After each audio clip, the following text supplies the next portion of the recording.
बहरहाल हमारे साथ हमारे सहयोगी अमित पालित इस वक्त न्यूज रूम से जुड़ गए हैं। हम सीधा उनका रुख कर लेते हैं। कर्नाटक हाईकोर्ट के फैसले पर इस बीच असदुद्दीन ओवैसी ने भी एक ट्वीट किया है। कर्नाटक हाईकोर्ट के फैसले से वो असहमत है। इसमें कोई ऐसी बात नहीं है कि हैरानी हो आपको। असदुद्दीन ओवैसी पहले से ही हिजाब का समर्थन कर रहे थे। मुस्लिम पर्सनल लॉ बोर्ड फैसले को चुनौती देगा, ये भी उन्होंने कहा। अमित, आपके पास और क्या detail?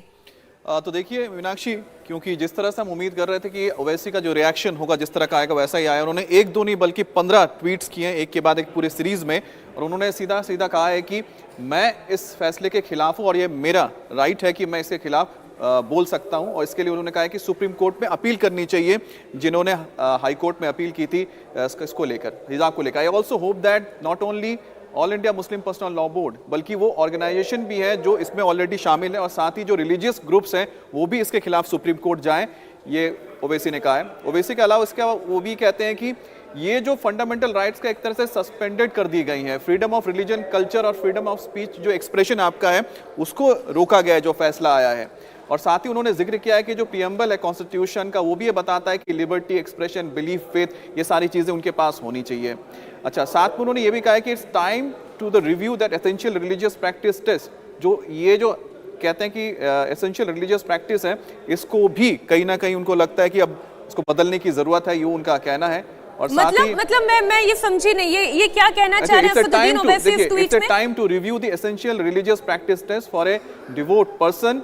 Everything is essential and for an atheist nothing is essential. For a devout Hindu, Brahmin, Jews essential for, but for non-Brahmin it may not be। मैं इसी पर अब रुकती हूँ अमित।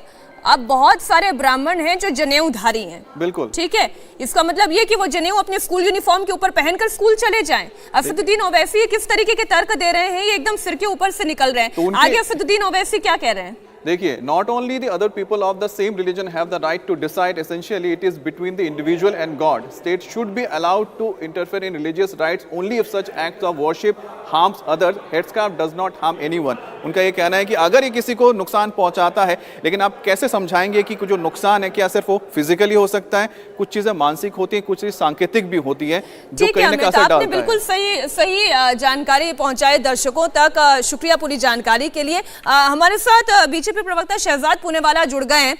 शहजाद जी, अब मैं चलिए कर्नाटक हाईकोर्ट के फैसले पर आपकी राय जानूं, बीजेपी की राय जानूं। उससे पहले असदुद्दीन ओवैसी ने एक ट्वीट किया। उन्होंने कहा कि ये फिर से अब रिव्यू करने की जरूरत है धर्मों की एसेंशियल प्रैक्टिसेस की, जिसमें उन्होंने ब्राह्मणों की, सिख की और मुस्लिमों की सबकी बात कर ली।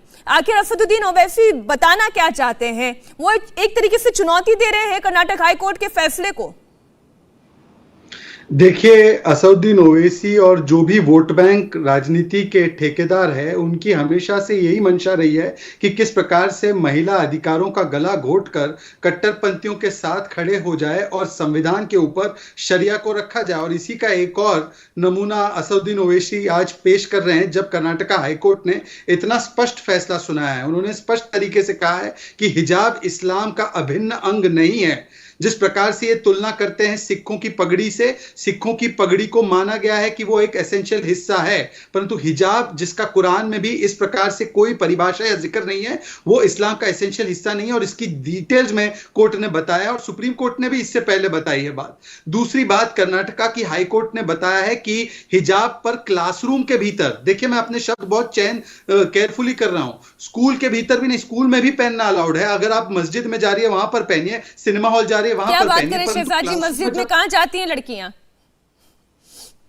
मैं कह रहा हूं अगर मस्जिद तक भी जाती हैं तो हिजाब पहनना अलाउड है, परंतु क्लासरूम के भीतर अगर यूनिफॉर्म का रूल है तो यूनिफॉर्म ही पहना जाना चाहिए। और ये किसी भी धार्मिक अधिकार पर हनन नहीं है या उसके ऊपर हमला नहीं है, ये भी कर्नाटका हाईकोर्ट ने कहा है। परंतु देखिए, जिनकी डीएनए और चरित्र शाहबानू से लेकर शायरा बानू तक महिला अधिकारों का विरोध करना हो और संविधान के खिलाफ खड़े होना हो, वो आज वही तरीका अपना रहे हैं। कर्नाटका हाईकोर्ट ने यह भी बात कही है कि वो मुस्लिम लड़कियों को ब्रेन वॉश किया गया पीएफआई और सीएफआई के द्वारा। यह भी टिप्पणी वहां की कोर्ट ने की है। तो सवाल यह पैदा होता है कि कांग्रेस पार्टी और सीएफआई पीएफआई जैसे संगठन केवल और केवल उत्तर प्रदेश के चुनावों को मद्देनजर रखते हुए हिजाब को बनाया बहाना ताकि वोट बैंक को था भड़काना। आज उनकी इस राजनीति पर भी एक करारा तमाचा कर्नाटक हाईकोर्ट ने मारा। इंडिया टीवी हर वक्त हर जगह डाउनलोड करने के लिए सर्च करें India TV news Google play store या ऐप स्टोर पर।